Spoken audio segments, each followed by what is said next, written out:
Hello, everyone. Welcome inside the Red Earth Production Studios for another edition of YBMcast. And today we have our resident baseball mom, Jennifer Mayberry, joining us. Hello, Jennifer. How are you today? I'm good. Good. Glad to hear it. I see you have your Advocare shirt on. Yep. Always supporting and rocking it. Yep. Talking about keeping the body healthy, always a good thing. If you're looking for something, maybe some health, some things like that, check out Jennifer. You can on Facebook. You bring those things, right? Talk about some of that stuff. So if you're not friends with Jennifer, how can they get you on Facebook, Jennifer? They can either private message me. They can friend request me. I'm pretty good about accepting friend requests. They can, I want to say that if you go, there's a way to email me. So yeah, lots of ways to reach me. There you go. If you're looking for some stuff, some information about hydrating kids and keeping it healthy too, because that's one of the things that you've always said to me about the Gatorade and stuff like that. I know there's a lot of sugar and stuff in those things, correct?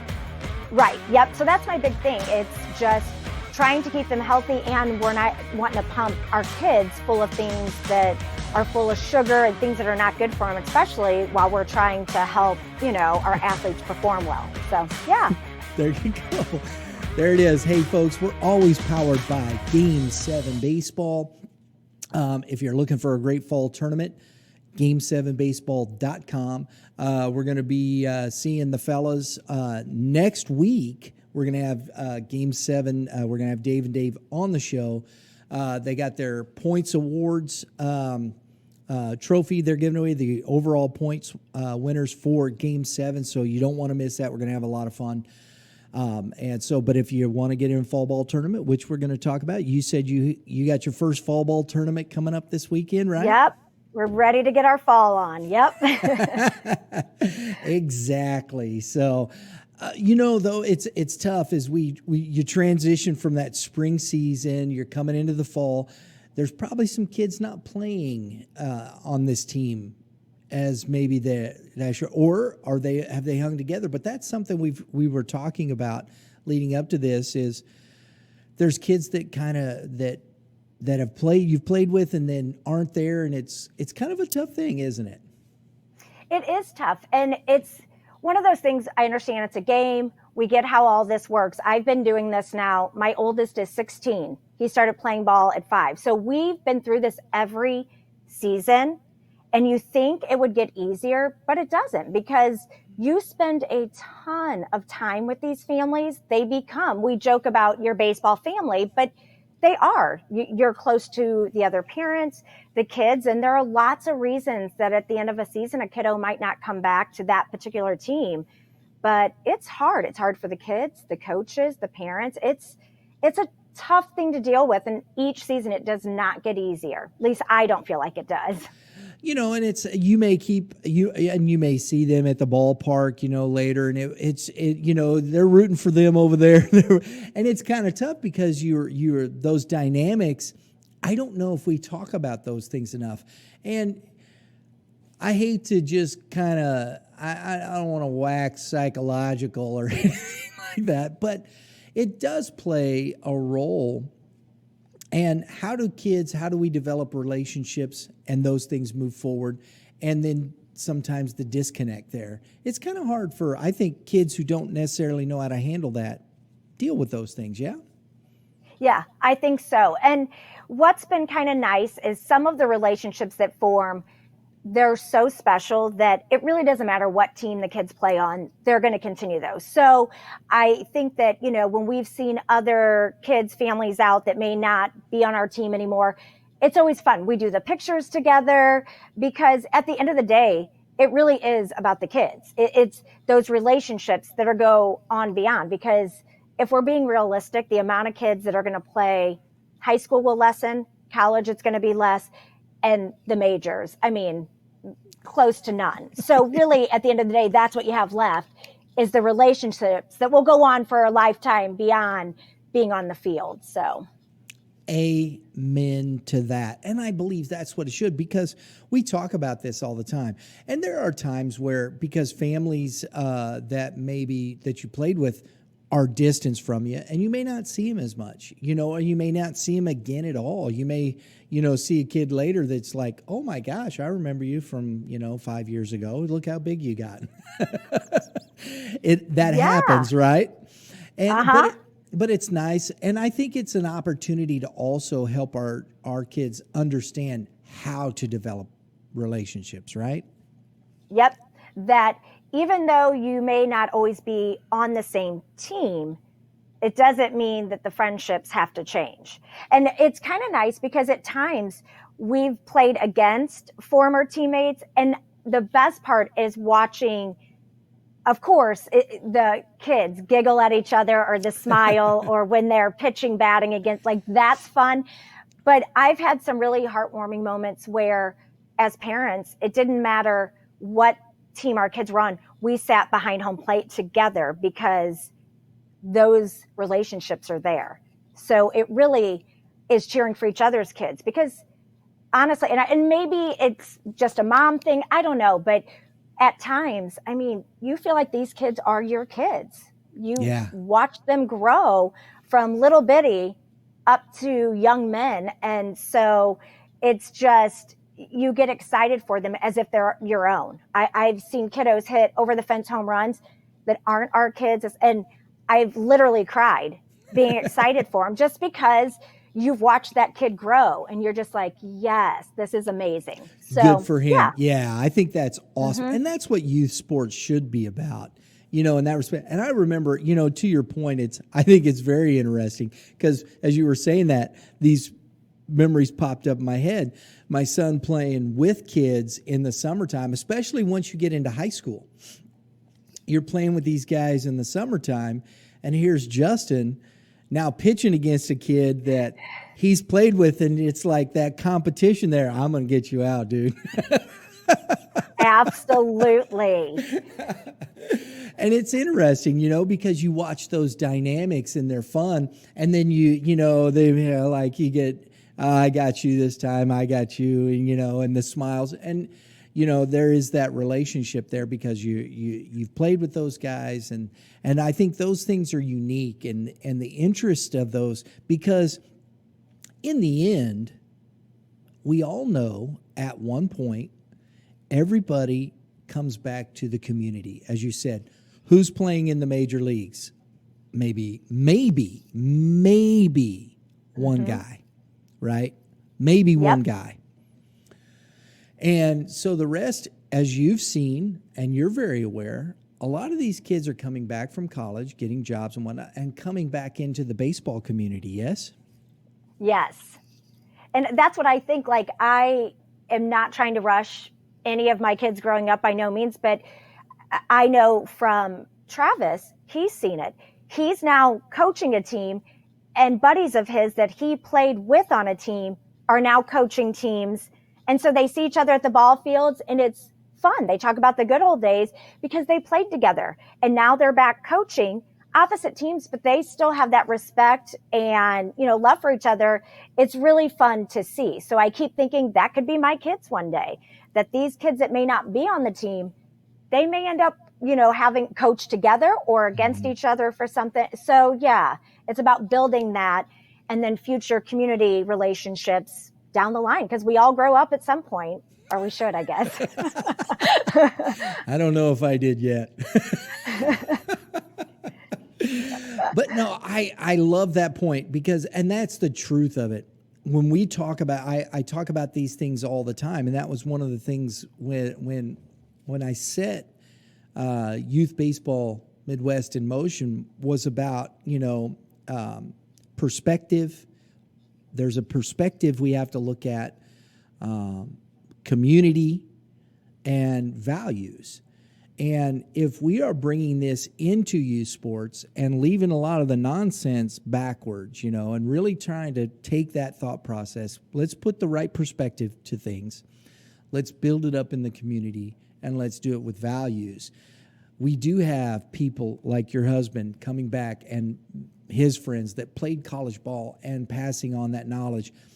And not only the knowledge about the game, but hey, I got to college. I had my scholarship. I played ball, had a great time. I didn't get to the majors, maybe didn't fulfill everything in that, but I had a great time, great career.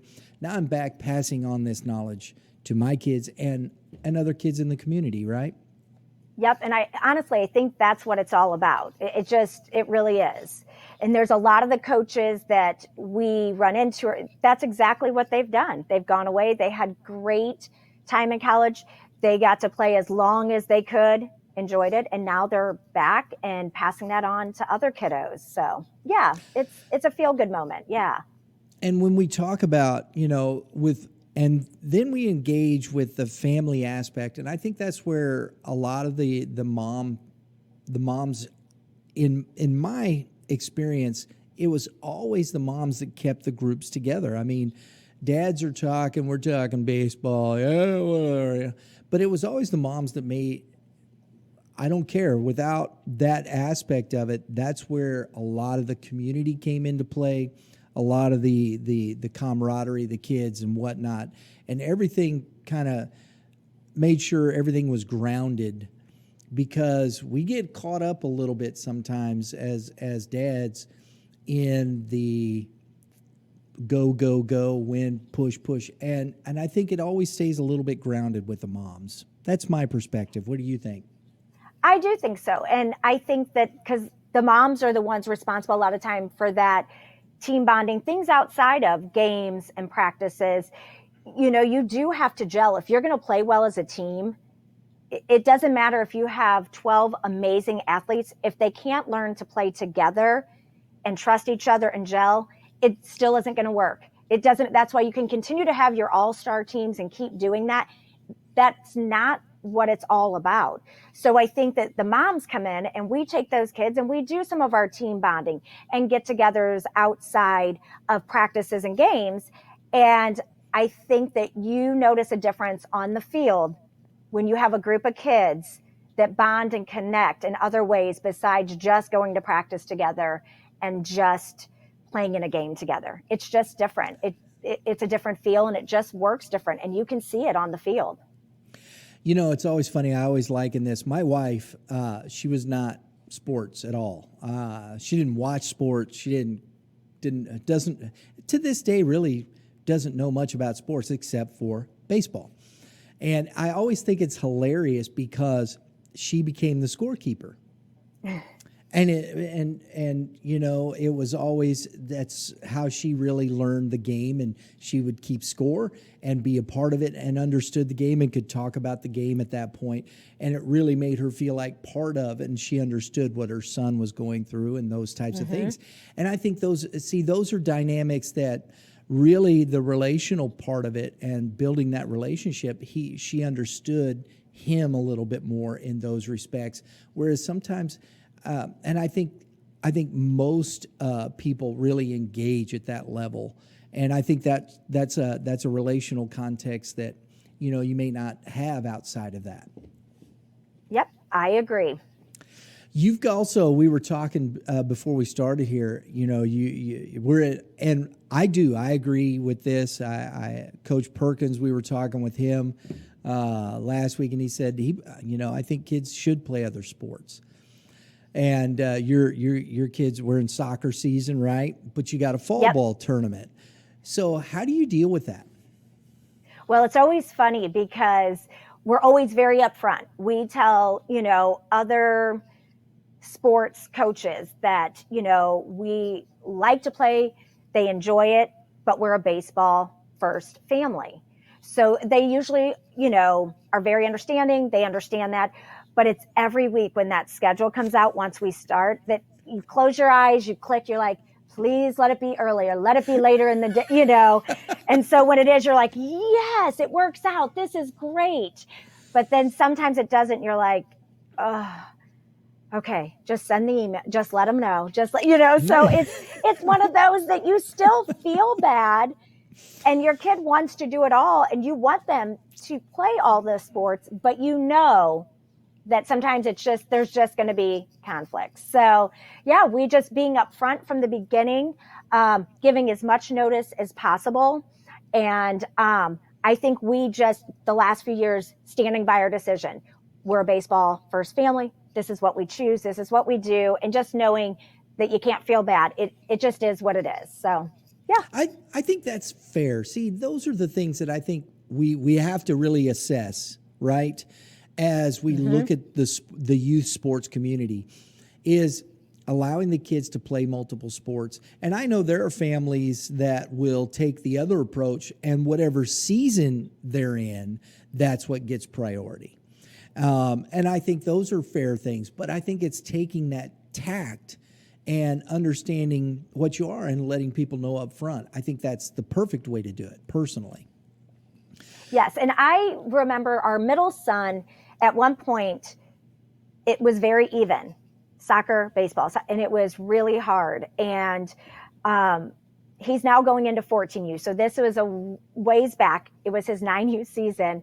And I remember he had a conflict and he just didn't know what to do. And we, at that point had not said for sure we were baseball first. And so we told him, we're like, Jace, you have to make that decision. He's like, well, do I get to pitch at baseball? And I'm like, I don't know. He's like, because if I'm going to pitch, I'm going to pick baseball. But if not, I might pick. I said, well, you have to ask the coach. So he just 9 years old, little bitty old guy, goes up to coach, says, Coach, you think tomorrow you think I'll be able to pitch? And he's like, well, why? And he said, well, because if I get to pitch, I'm definitely picking baseball. He goes, then you're definitely pitching. So there it was.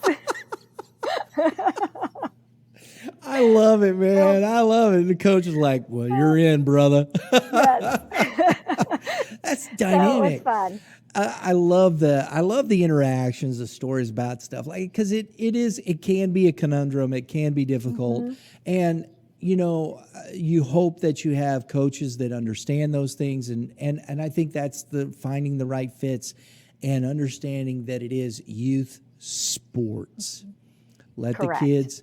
Let the kids enjoy doing what they're doing. I love the tact you take with that, communicating, and you find people that are willing to work with you. And that's all you can do. That's awesome. That's awesome. There we go. See, folks. There you go. We bring it all together, I love it. Jennifer, thanks for joining us as always. Appreciate your comments and your thoughts on these things, and we hope you other baseball moms, we'd love to hear from you, right?